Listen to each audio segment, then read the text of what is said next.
자, 다음 문제를 보고 알맞은 것을 골라 이론 문제 답안 작성 메뉴에 입력하시오. 자, 첫 번째, 결산에서 먼저 해야 되는 게 무엇일까요? 라는 거네요. 자, 제일 먼저 해야 되는 것은 일단은 제일 마지막에 해야 되는 건 뭐예요? 그러면 재무제표 작성을 맨 마지막에 해야 되는 거예요. 그죠? 자, 그럼 제일 먼저 해야 되는 건 뭐냐? 일단은 차변 대변이 맞는지를 봐야 돼요. 그죠? 그래서 수정전 시산표를 먼저 작성을 하게 됩니다. 그리고 결산일 날에는 비용하고 수익을 제로로 떨궈야 되거든요. 그래서 수익 비용 계정을 마감 지으면서 기말 수정 분기를 하게 돼요.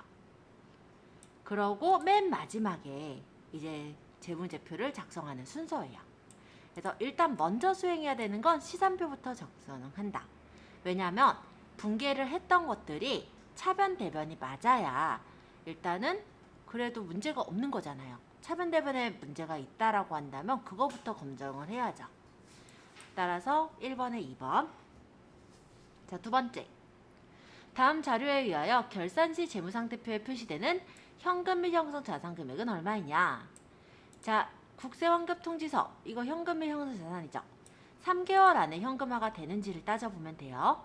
자, 우편한증서 이것도 해당되죠. 자기합수표 해당되죠. 3개월 이내에 들어가는 정기적금 해당되죠. 자, 이거 다 더하면 얼마예요? 계산만 하면 되는데 계산기를 잠깐만요.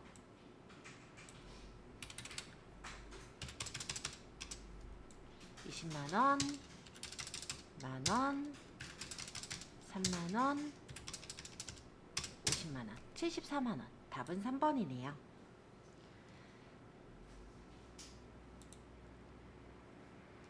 자, 그럼 세 번째. 다음 빈칸에 들어갈 금액은 얼마인가? 자, 대손충당금인데 전기에 넘어온 거는 5만원 있었대요. 근데 이번에 외상 매출하면서 아마 대손이 생긴 것 같아요. 그리고 지금 보니까는 대손 이제 넘어가는 게 차기 2월 되는 게 7만원 넘어간다고 하네요. 단기 중에 회수가 불가능한 것으로 판명이 돼서 대손 처리가 된 외상 매출금은 5천원이다. 자, 일단 대손 충당금에서 대손 처리가 된 외상 매출금이요. 5천원이라고 했어요. 그 5천원과 차기 2월 되는 7만원. 그러면 대손 충당금은 7만 5천원이 지금 충당이 된 건데 전기에 있었던 게 얼마냐면 5만원이 있었거든요. 그럼 5만원을 빼보면 얼마 더 충당하면 돼요? 7만 5천원 채우기 위해서 2만 5천원만 더 충당하면 되죠? 따라 답은 3번에 4번이 되겠네요. 5천원이 대손 처리됐다고 했고요. 차기 2월이 7만원 넘어간다 해서 7만 5천원이고 전기에서 우리가 넘어온 거, 그러니까 전기에 원래 있었던 게 5만원 있었으니까 이번에 충당해서 채우기 위한 건 7만 5천원을 만들기 위한 거는 2만 5천원이 더 필요하더라. 이렇게 구하면 쉽게 구할 수 있어요. 자, 4번. 다음 중 기업 회계 기준에서 자신을 타인에게 사용함으로써 발생하는 수익의 유형으로 자산을 타인에게 사용함으로써 발생하는 수익의 유형으로 옳지 않은 것은? 일단은 지금 보시면은 이자 수익이나 아니면 배당금 수익, 그리고 로열티 수익. 자, 이자 수익은 어떤 때 일어나요? 내가 예를 들어 대여를 해줬다면 그 대여금에 대한 이자를 받는 거잖아요. 즉 자산을 사용하게 함으로써 발생하는 거 맞죠? 그럼 배당금은 어떤 때 일어나요? 배당금은 내가 주식을 샀어요. 그러면 그 주식을 저기 이제 기업에서 쓰겠죠. 그죠? 그러면서 배당을 주는 거잖아요. 그러니까 타인에게 사용함으로써 발생하는 수익 맞죠? 로열티는 뭘까요? 예를 들어 이런 거예요. 내가 만약에 굉장히 어떤 뭐 특허를 발행을 했다든지, 그래서 내가 이제 뭐 자격증을 땄다든지, 근데 그 자격증을 뭐 대여해서 쓴다든지 이럴 때 로열티를 받죠. 그러면 그것도 타인에게 쓰게 함으로써 발생하는 수익 맞잖아요. 그러니까 이 1, 2, 3번은 해당이 되지만 상품 판매 수익은 내가 판매를 한 거예요. 그죠?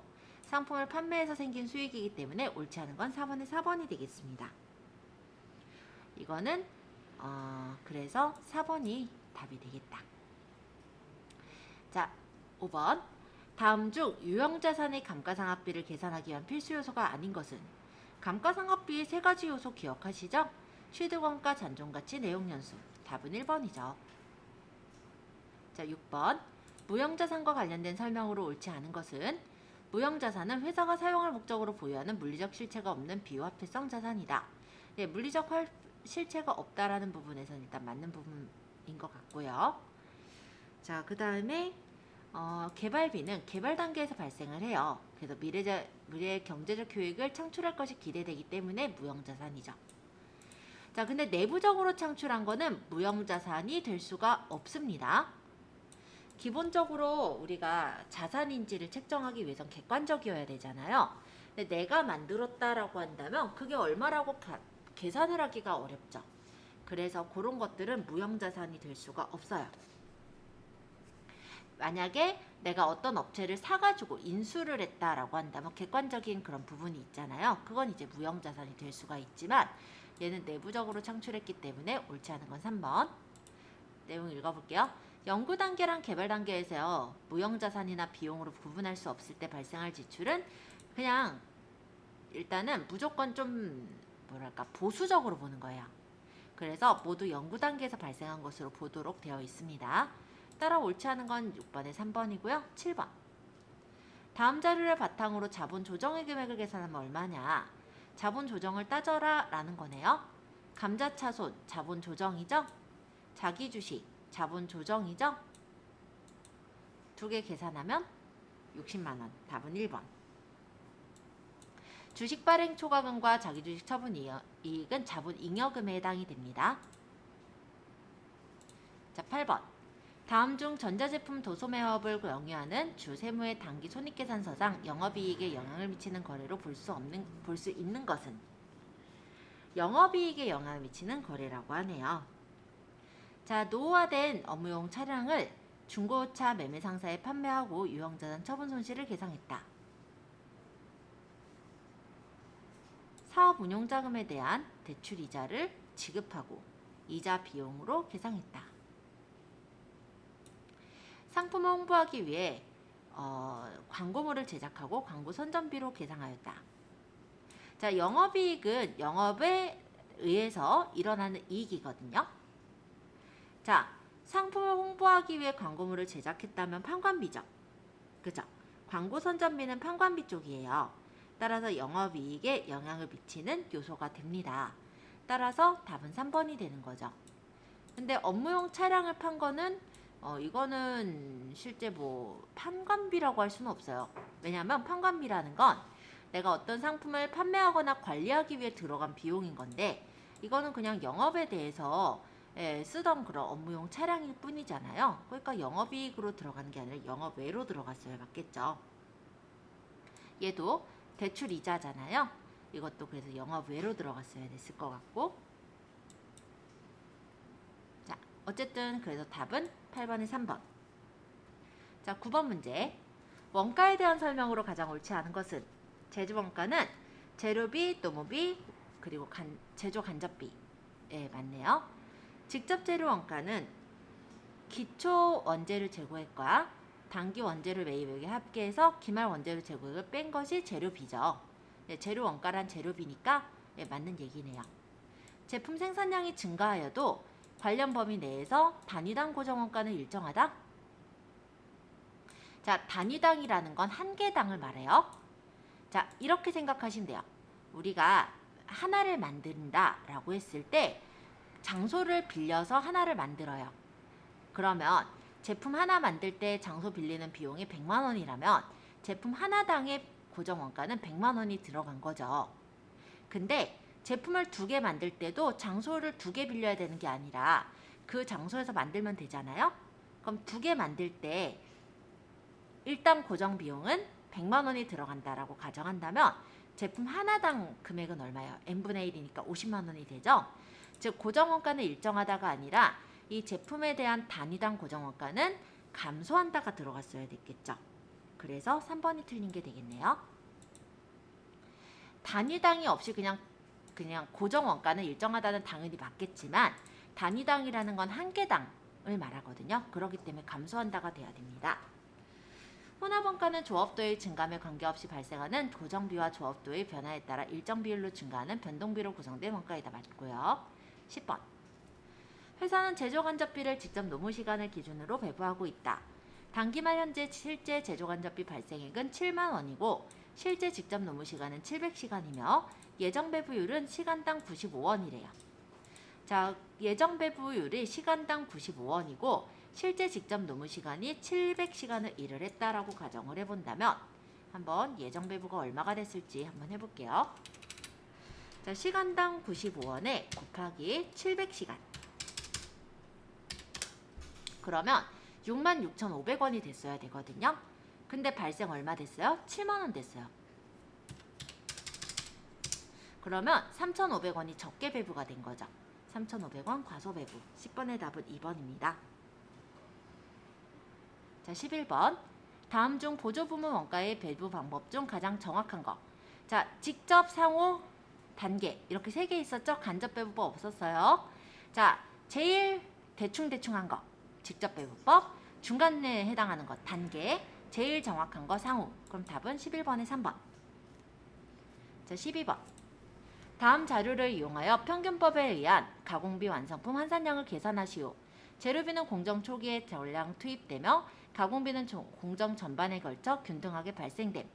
자, 평균법이라는 건 기초를 생각할 필요가 없더라 라고 얘기를 했었고요. 자, 단기 완성품 수량은 1000개를 완성을 했더라 라고 해요. 그리고 기말 제공품 만들고 있는 거는 100개를 만들고 있다라고 봅니다. 자, 지금 얘기하고 있는 거는 가공비의 완성품 환산량이므로 가공비 부분을 생각을 하시면 되겠는데요. 자, 기말에 지금 보니까는 제공품이 100개를 완성을 하고 있대요. 그 중에 50%를 만들었다라면은 50개를 만들었다고 보면 되겠네요. 그쵸? 그럼 기말의 제공품은 50개 만든 거예요. 그쵸? 자, 그리고 완성된 거 몇 개예요? 1000개. 그러면 1000개에 50개. 그럼 몇 개? 1050개. 답은 4번. 기초는 생각할 필요 없어요. 왜? 평균법이기 때문에. 근데 만약 선입선출법이라고 한다면 아까 그 1050개에서 기초에 완성한 것만큼을 빼버리면 돼요. 이해되셨어요? 자, 13번. 다음 중 현행 부가가치세법에 대한 설명으로 틀린 것은? 보통 사업장마다 신고 납부하는 게 원칙이죠. 1번 맞고. 자, 부가세 부담은 최종 소비자가 하는 게 원칙입니다. 납세자는 당연히 사업자지만 담세자는 최종 소비자거든요. 그러니까 2번도 맞죠. 사업상 독립적으로 재화를 공급하는 자는 영리를 목적으로 하지 않더라도 납세를 해요. 영리, 비영리 상관없이 납세 의무입니다. 틀린 것은 3번이죠. 자, 부가가치세의 납세 의무자는 과세 대상인 재화 또는 용역을 공급하는 사업자와 재화를 수입하는 자. 맞죠? 따라서 틀린 것은 13번에 3번. 자, 14번. 다음 중 부가가치세법상 재화의 공급으로 간주되어 과세 대상이 되는 항목은? 자, 재화의 공급으로 간주 공급을 생각을 하셔라 이건데요. 자기의 생산 취득 재화를 불특정 다수에게 증여하는 것, 간주 공급 사항이죠. 따라 14번의 답은 4번이라고 보면 되겠네요. 자, 15번. 세금계산서 필요적 기재사항입니다. 일단 공급가액 당연히 들어있어야죠. 자, 부가세 당연히 있어야죠. 작성 연월일 있어야죠. 필요적 기재사항이 아닌 것은 공급 품목이 되겠네요. 따라서 답은 3번이 되겠습니다. 자, 이론 부분 다 보았으니까 이제 실기를 좀 열어볼게요. 옥산테크 열어주세요.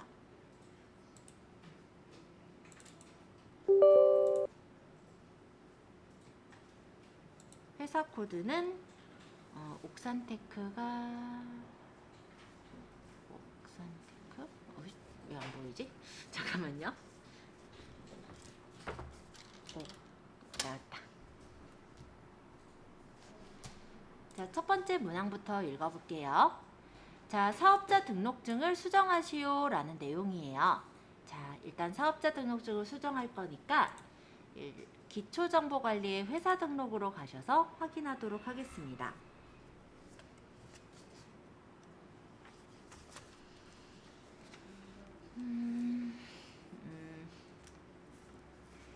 자, 일단 등록번호 맞는지부터 따져봐야 되겠네요. 빨간색이면 이미 틀린 거예요. 한번 볼 거예요. 거기도. 네, 62517 맞고, 그 다음에 옥산테크 대표자명 이필재 맞고요. 등록번호, 법인 등록번호가 틀렸다라니까 고칠게요. 110181 0095668 됐고, 경상북도 강변로 214 맞고요. 업태가 제조, 그 다음 운동기구, 철근이니까 여기 바꿔야죠. 운동기구. 그 다음에 경주 세무서장이래요. 자, 이 밑에 세무서장 코드가 경주 맞나요? 이게 다 안 들어가져서 밑에가 안 보이네.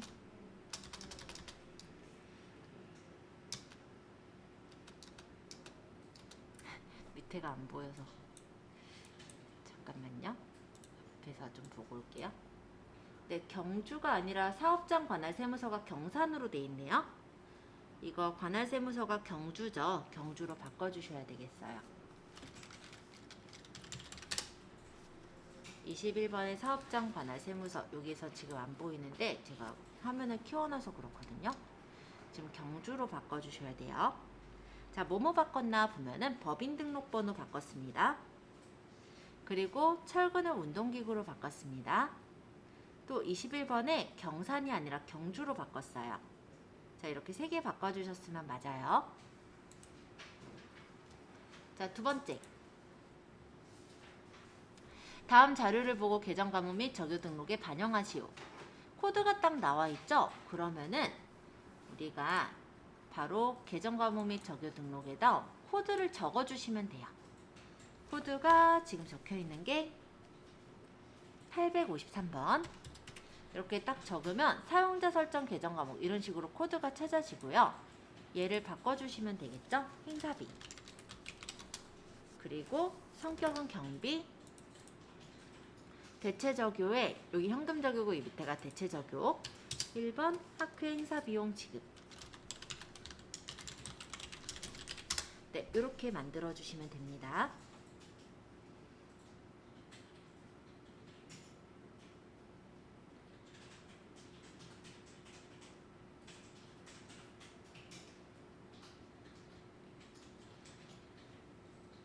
자, 나갈게요. 자, 세 번째. 외상 매출금과 외상 매입금의 초기 이월은 다음과 같다. 거래처별 초기 이월 메뉴에서 수정 또는 추가 입력하시오. 자, 수정 추가 입력해 주시면 되는 거고요. 자, 여기 정기분 재무제표에 거래처별 초기 이월 메뉴에서 첫 번째가 외상 매출금이죠. 대원이 200만원인데 250이니까 200만원으로 고쳐주시고요. 동백이 450인데 없으니까 밑에다가 동백을 적을게요. F2번 동백. 그래서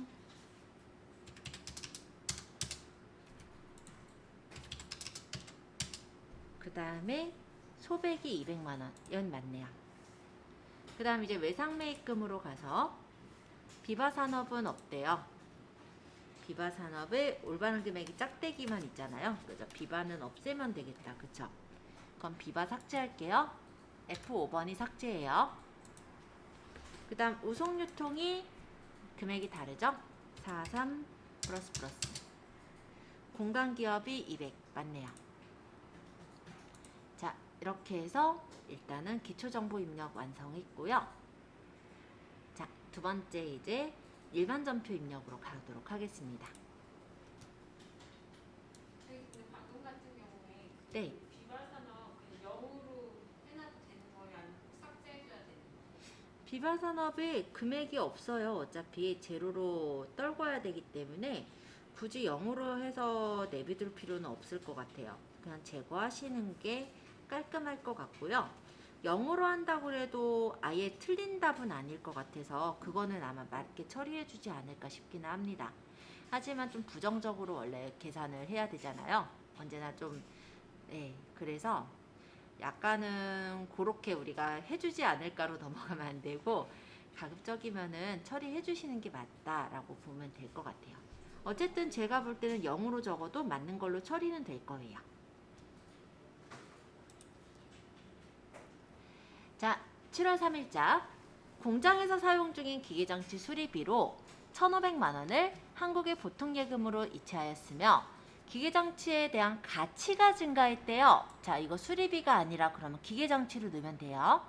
자, 7월 3일자 분개하겠습니다. 그래서 차변에 기계장치가 증가해요. 얼마냐면 수리비만큼.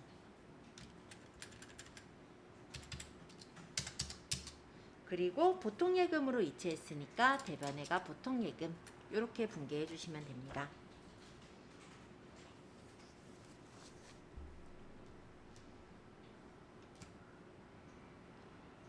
자, 두 번째 분개해 볼게요. 7월 5일 태종빌딩과 전월에 체결한 본사 건물 임대차 계약의 잔금일이 도래하여 임차 보증금 중 계약일에 지급한 500만 원을 제외한 4,500만 원을 보통예금 계좌에서 이체하였다. 자, 일단 임차 보증금 중에 계약일에 지급한 500만 원을 제외한 450만 원을 보통예금에서 이체했다라고 했어요. 자, 그러면 이거 이제 임차 보증금을 없애는 분계죠. 그쵸?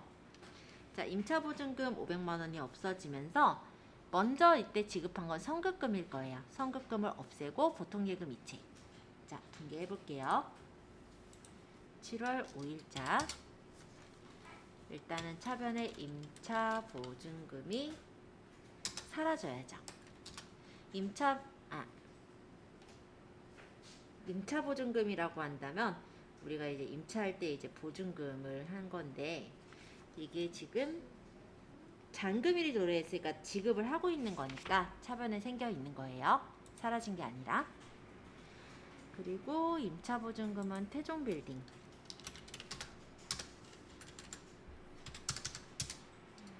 임차 보증금 지급일이 도래해서 차변에 먼저 지급한 게 있는 거에 500만 원을 지급했더래요.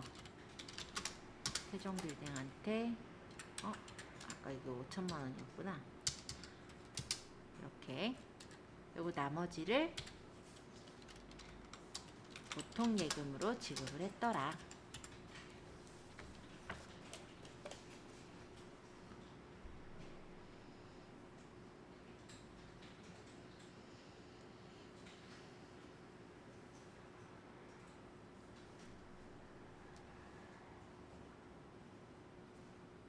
자, 세 번째 7월 7일 사무실에서 사용할 에어컨을 수연전자에서 200만 원에 구입하고 대금을 2주 후에 지급하기로 했다. 사무실에서 사용할 에어컨은요, 자산이죠. 비품으로 처리하시면 될 것 같아요. 그때 에어컨 설치는 이 에어컨 쓰기 위해 들어가는 거니까 매입 부대 비용이고 매입 부대 비용은 매입원가에 가산을 하죠. 따라서 에어컨의 금액, 즉 비품의 금액은 225만 원으로 적습니다. 그리고 대금은 2주 후에 지급하기로 한 건 상품이 아니기 때문에 미지급을 했죠. 따라 미지급금은 200만 원, 그리고 25만 원은 보통예금에서 입금이 됐기 때문에 바로 대변의 보통예금 25만 원 이렇게 처리할 거예요. 7월 7일자 분개할게요.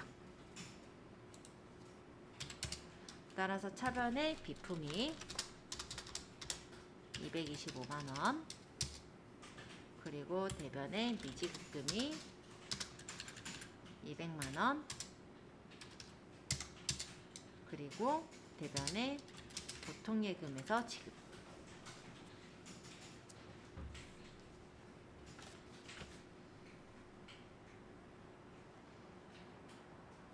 미지급금은 채무채권에 대한 거니까 거래처 적으셔야 되겠죠? 이게 거래처가 어디냐면 수연전자. 이렇게 적어주세요.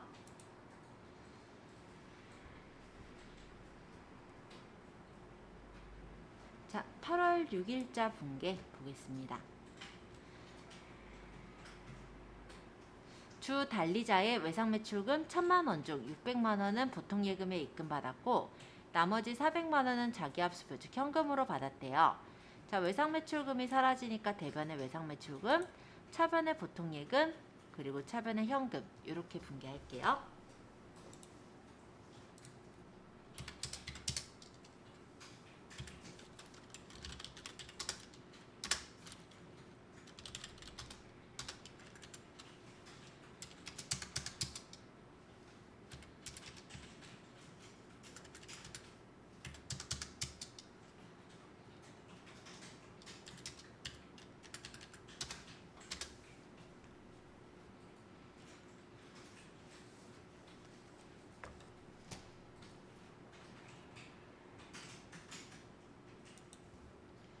자, 그 다음 8월 19일자 분개 또 보도록 하겠습니다.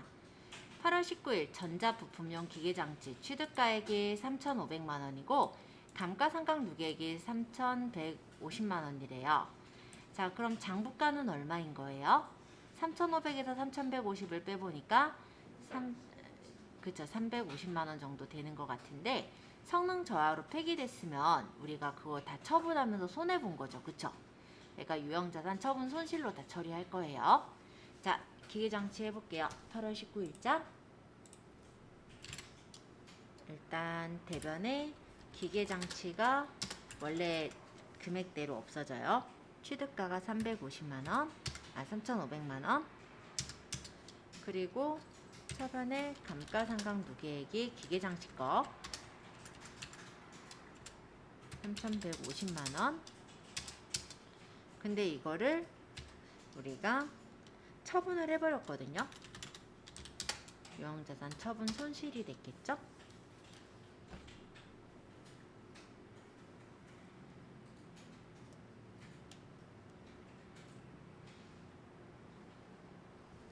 자, 그러면 그 다음 분개 해볼게요.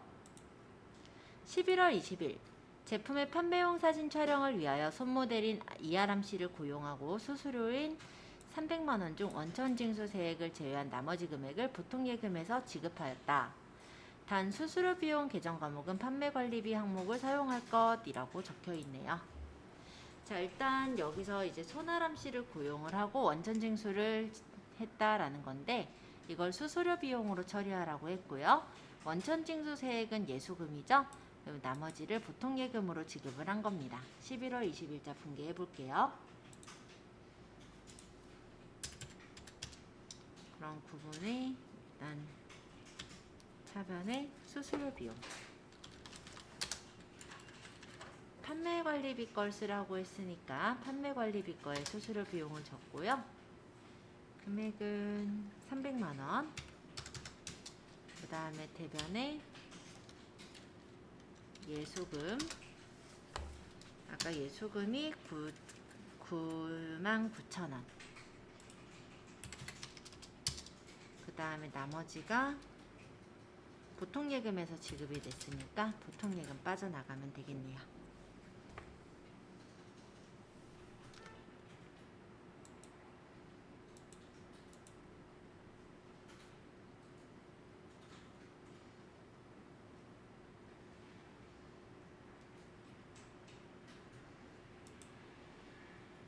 자, 이제 메인 매출 전표로 넘어가서 보도록 할게요.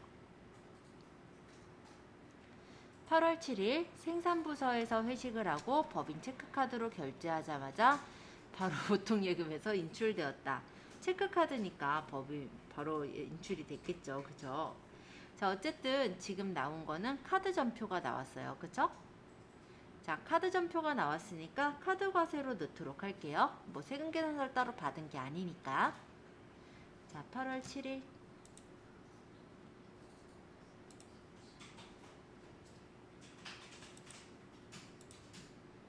메인 매출 전표 8월 7일. 유형은 카드 과세 매출. 우리가 샀죠. 카드 과세 매입. 그럼 57번 카가.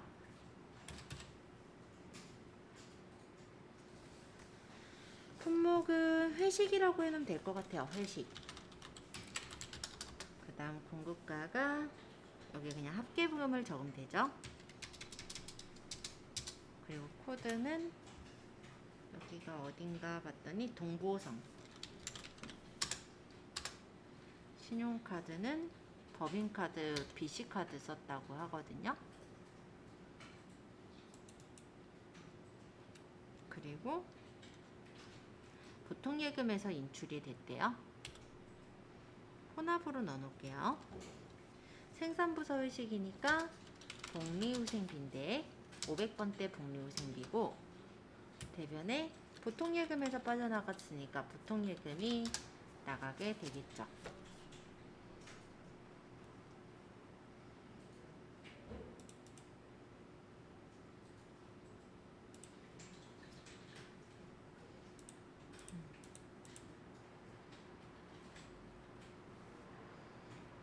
자, 이렇게 분개해 주셨다면 다음 분개 볼게요. 자, 10월 1일 천안 제1공장에서 사용하던 기계장치 취득가액이 5천만원, 감가상각누계액이 4천만원인데 주 재생에 4,400만원에 440만원에 매각하고 현금 영수증을 발급받았다. 매각대금은 전액 자기압수표로 받았다 라고 하네요. 자, 기계장치를 매각하고 현금 영수증을 받았으니까 매출을 했죠. 그쵸? 현금 과세 매출로 처리하겠습니다. 10월 1일자. 그러면 현금 과세 매출이 22번 현관. 품목은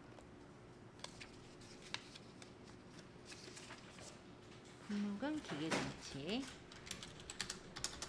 일단 440만원을 적으면요 이렇게 나눠질 거고요. 코드는 재생, 그 다음에 분계는 이거는 현금 영수증을 발행했으니까 1번 현금. 제품 매출이 아니라 이게 이제 기계장치가 되겠죠. 근데 이렇게 해놓으니까는 문제가 있다. 현금으로만 하니까 차변 대변을 다 적기가 힘드네요. 그럼 우리 이거 혼합으로 넣을게요. 자, 이거를 기계장치를 먼저 적고, 이 기계장치의 금액은 취득가를 적어야 되겠죠. 그 다음에 감가상각을 차변에다가 감가상각 누계의 기계장치 금액을 적고요.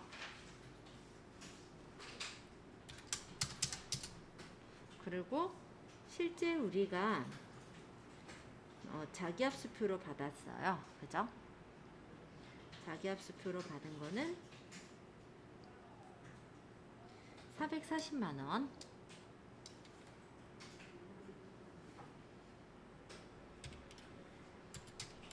자기압수표는 현금이죠.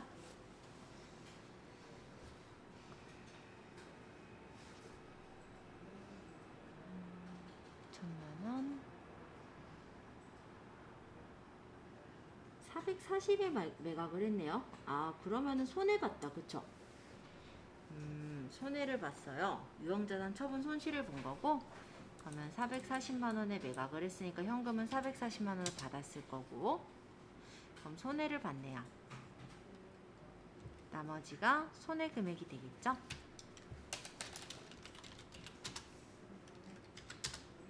요렇게.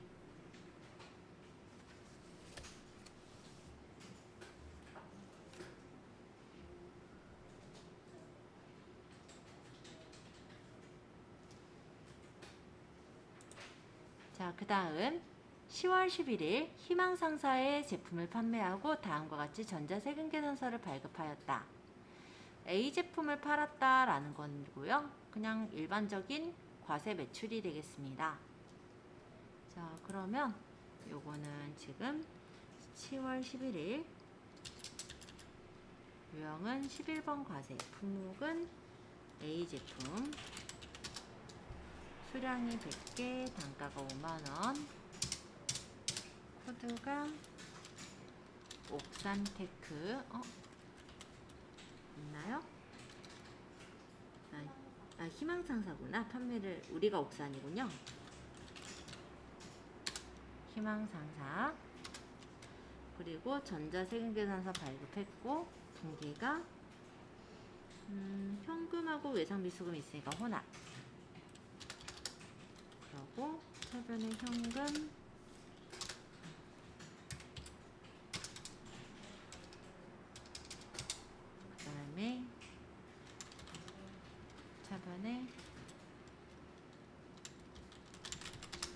예상 매출금.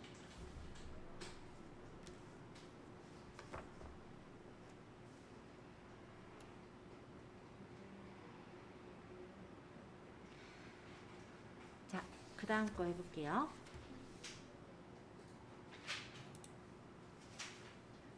10월 30일 다음은 구매한 원재료에 하자가 있어 반품을 한 후에 발급받은 수정 세금 계산서라고 합니다.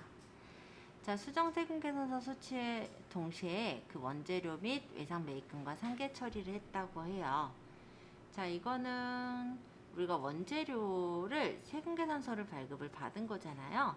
그러니까 과세 매입이라고 보시면 되겠고 51번 과세로 넣을게요. 12월 30일 51번 과세 매입. 품목은 원재료, 철강원입니다. 네. 똑같이 적을 필요는 없긴 한데 적고, 수량이 마이너스 100, 마이너스 100, 단가가 3만, 그다음 코드가 한강, 전자, 그다음 붕괴가 외상대금에서 처리했으니까 2번.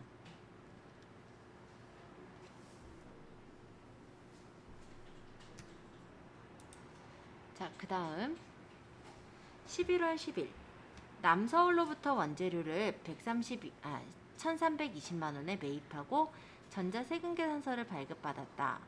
동일자의 매입대금 중 11월 1일에 지급한 선급금이 100만원 있대요. 이걸 제외한 나머지 금액을 보통예금에서 이체했다. 그러면은 원재료를 매입을 했다라는 거니까, 네, 51번 원재료 매입, 과세 매입으로 넣을게요. 얘가 11월 10일,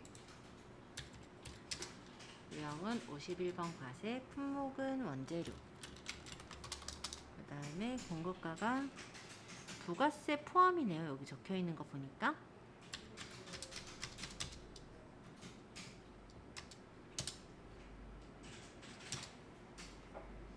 부가세 포함인지 부가세 포함이 아닌지 이런 거 보셔야 돼요. 전자 세금계산서 받았고요. 공개는 혼합.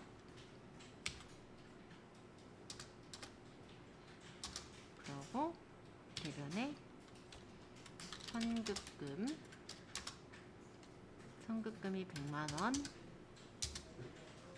제한 나머지가 보통예금에서 이체.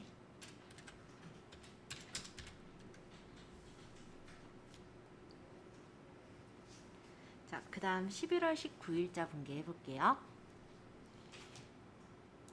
자, 일본의 미즈노사의 수출 제품 공급가액이 200만 엔인데 다음과 같이 직접 납품을 했대요. 직접 납품하고 선적하고 선수 계약금을 제외한 잔여대금은 11월 말일에 받기로 했답니다. 수출 신고번호 입력은 생략을 한다 라고 적혀 있고요. 직접 납품이라면은 이거는 뭘까요? 직접 납품이라고 했으니까 수출, 그죠? 직수출로 생각하시면 될 것 같고 16번 수출로 넣을게요.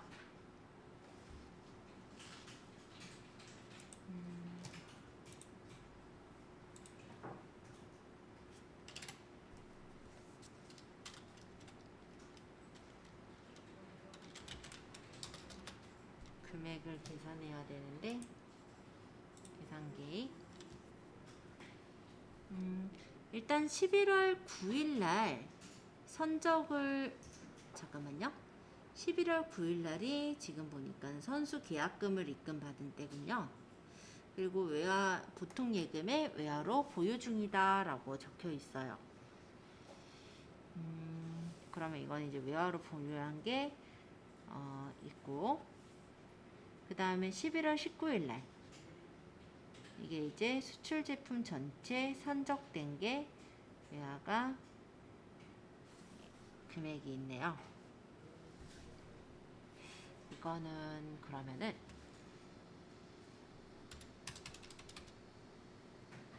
200엔 곱하기 200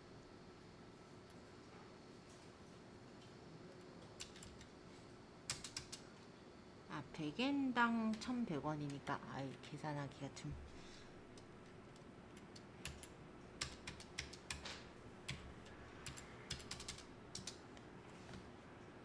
전체는 이 금액일 건데요. 그죠? 공급가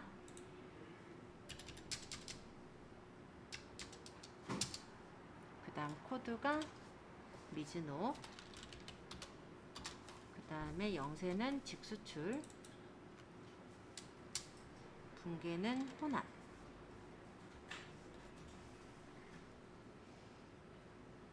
근데 금액을 먼저 받아 놓은 게 있거든요. 그죠? 먼저 선수한 게 보통 예금의 외화로 보유 중인 게 있고 나머지가 이제 보면은 외상 매출을 했다라는 건데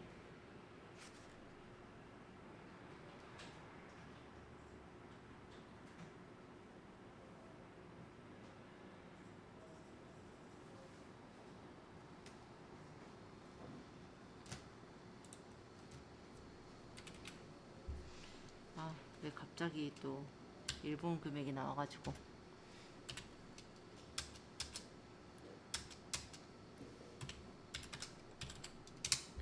자, 요만큼이 먼저 내가 받아놨던 돈이네요. 선수 계약금이네요. 그럼 선수금 응? 공 하나가 틀린데? 다시 여기다가 곱하기 이렇게 이 금액 맞죠? 이게 차변의 선수금 해서 적어주시면 되겠고요.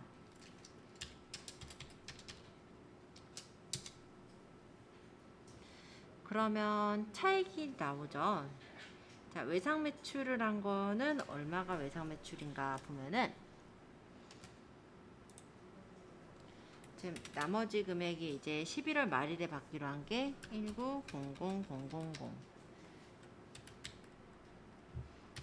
곱하기 1100원씩 그러면 이 금액이 11월 말에 받기로 한 거니까 외상 매출금이에요.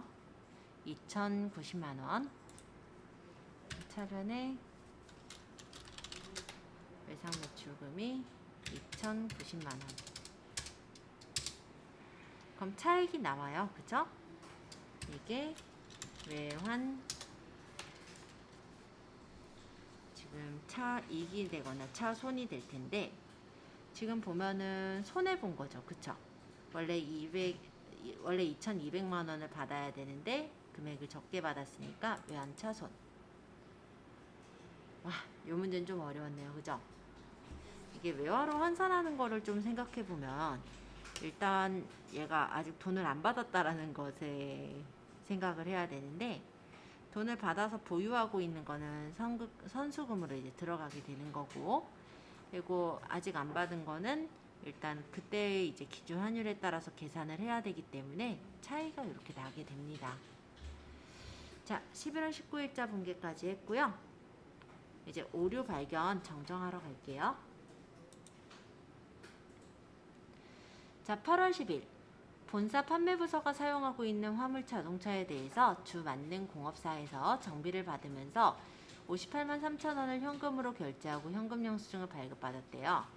자, 이거는 보니까는 매입세 공제받지 못하는 걸로 처리해서 일반 전표에 입력했었으니까 일반 전표에 있는 8월 10일자 분계를 지우고 매입 매출 전표에 적어야 되는 그런 사항이에요. 자, 그럼 일반 전표의 8월 10일자 분계를 찾으러 갑니다. 차량 유지비 현금에서 58만 3천 원 정리했던 게 있죠? 이거 제거. 선택하고 F5번 눌러서 삭제하겠습니다. 자, 그 다음 이제 매입 매출 전표에다가 입력을 할 건데 요게 우리가 현금 영수증을 받은 그 과세 매입이죠. 그쵸? 그래서 현과로 들어갈 거예요. 자, 8월 10일 유형은 현금 과세 매입이 61번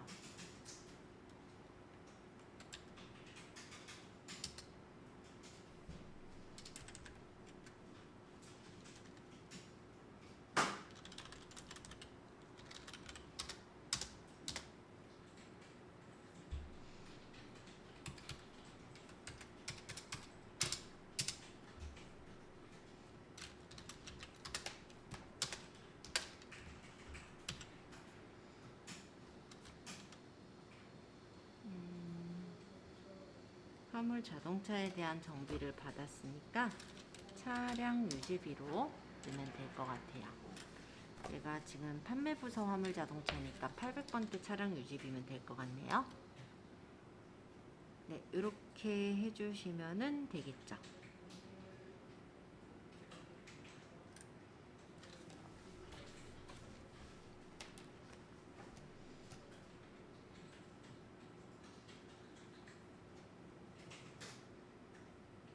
자, 12월 20일자 대한적십자사에 현금으로 기부한 3만원은 원래 기부금이에요. 근데 세금과 공과로 처리돼 있대요. 12월 20일자 그러면은 일반 전표 가볼게요.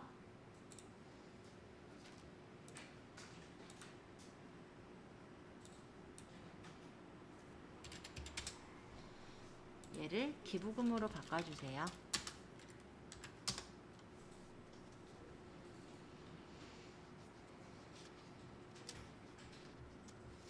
자, 이제 4번까지 다 했고 5번에 결산 정리할 차례입니다.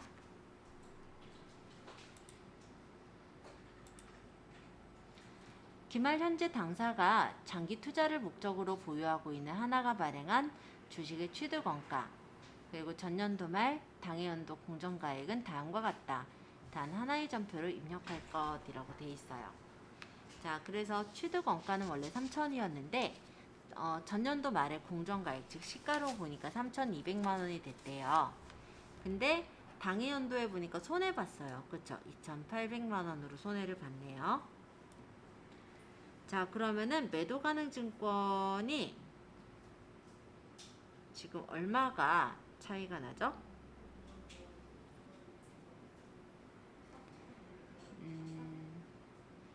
그죠? 400이 차이 나요. 그래서 매도 가능 증권이 400이 줄었죠. 그러니까 줄였으니까는 대변에 매도 가능 증권 400을 없애면서 저번에 이익 본 게 200이 있잖아요. 이익 본 걸 없애는 거예요. 그래서 매도 가능 증권 평가 이익을 200 봤던 거를 없애고 나머지 200 손해 본 거를 마찬가지로 차변에다가 매도 가능 증권 평가 손실로 적게 됩니다. 조금 복잡한 분계처럼 보이겠네요. 처음 우리가 해보는 것 같아서. 자, 일단 일반 전표 입력 12월 31일자 열게요.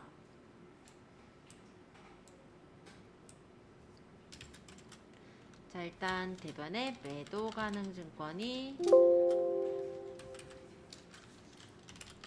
이게 보면은 두 개 있는데요.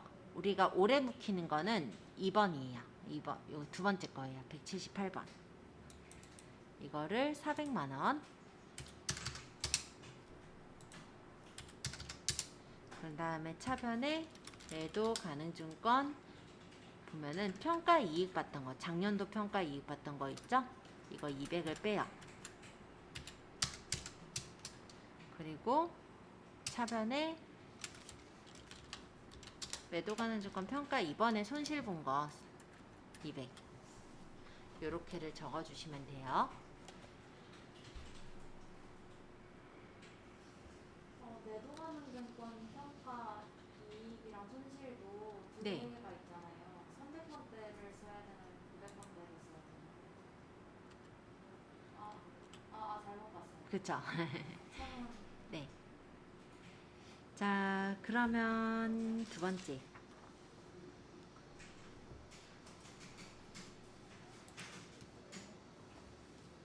(12월 31일) 기말 현재 장기 차입금 현황은 다음과 같다. 장기 차입금이요. 1,500만원을 차입을 했고 장기 차입금이 2,500만원을 차입했어요. 근데 상환 일정을 보니까 2024년 12월에 상환하는 게 있고 2023년 6월에 상환하는 게 있거든요. 자, 그렇다면 여기서 이제 장기 차입금 중에 단기로 상환이 되는 게 있네요. 다음 연도에. 어떤 게 상환이 돼요? 한일 거. 그럼 한일 걸 처리해 줘야 되겠죠. 자, 보통 이렇게 1년 안으로 들어가게 되면은 장기 차입금이 없어지면서 차반으로 그럼 없어지겠네요.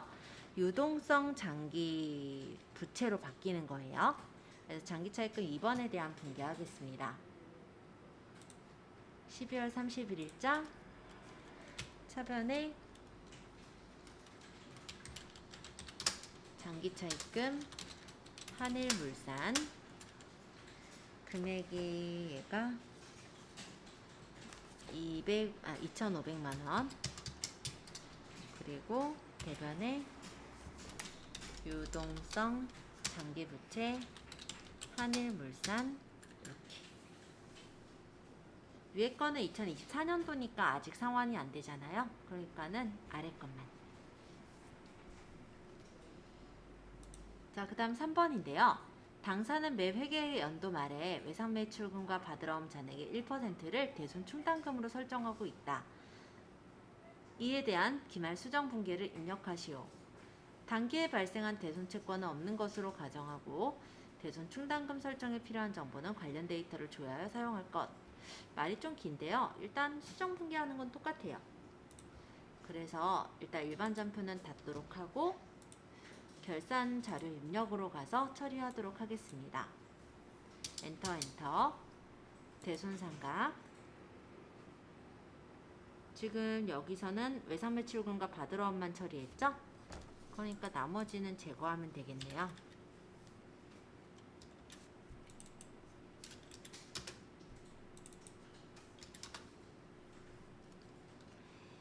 자, 이렇게 제거했고요. 이거를 결산 반영하시고 그 다음에 이거 다 했으니까 이제 전표 추가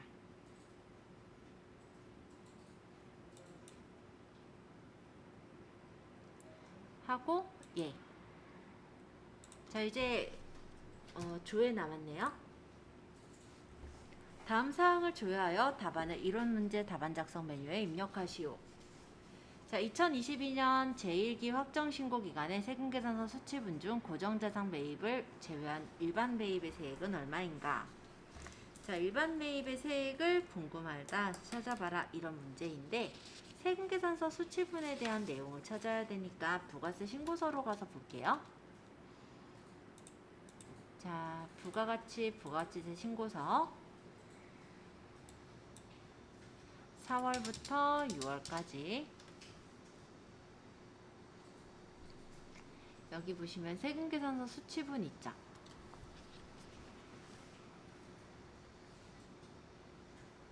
고정자산 매입을 제외하라 했어요. 얘 빼라는 건데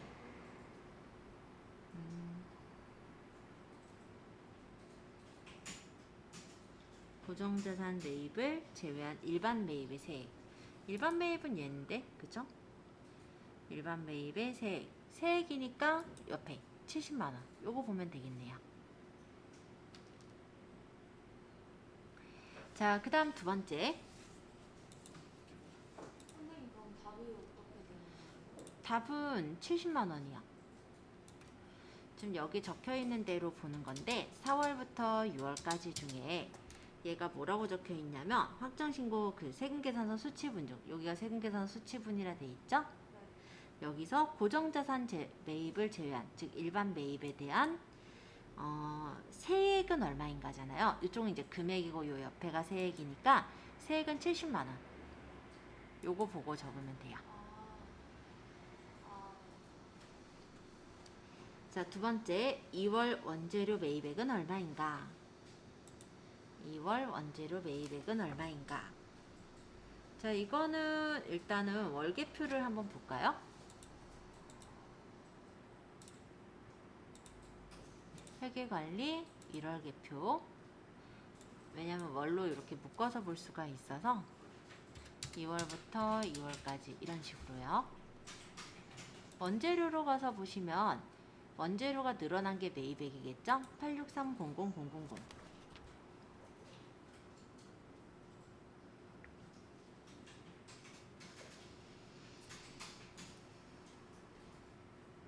이거는 여기서 봐도 되고요. 원재료라는 것도 계정이 있잖아요. 그러면 계정별 원장을 활용해도 나오긴 할 것 같아요.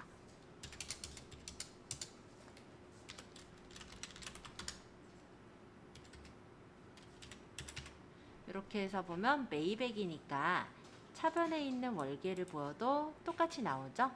그 대신 이제 전월이월까지 누적된 누계를 보면 안 되고 월계만 보면 답이 나와요. 그러니까 아까 1월 계표도 되고 계정에 대한 거니까는 지금처럼 이렇게 계정별 원장에서도 찾아볼 수가 있더라. 자, 세 번째. 일기 확정 부가가치세 신고에 반영된 내역 중 6월에 카드로 매출된 공급대가. 공급대가라는 건 공급가액 플러스 세액이죠. 카드로 매출이 됐다라는 것까지 확인을 하기 위해서는 세금계산서 합계표를 보시면은 좀 쉽게 보일 것 같네요. 세금계산서 합계표를 좀 보도록 하죠. 메인 매출장? 그것도 괜찮을 것 같은데 한번 가볼게요.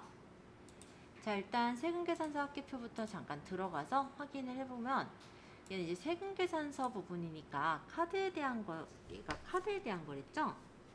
이게 지금 종이 세금계산서 뭐 이런 것들이 나오는 곳이라서 좀 애매할 것 같아요. 그러면 메인 매출장으로 가볼게요. 자, 그럼 회계관리의 메인 매출장. 여기서 날짜는 일기 확정이니까 4월부터 6월까지, 그리고 매출에 대한 거니까 2번 매출, 유형은 카드로 매출이니까 카과로 보면 되겠네요.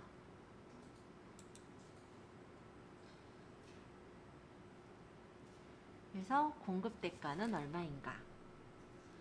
그러면 분기에 대한 공급대가니까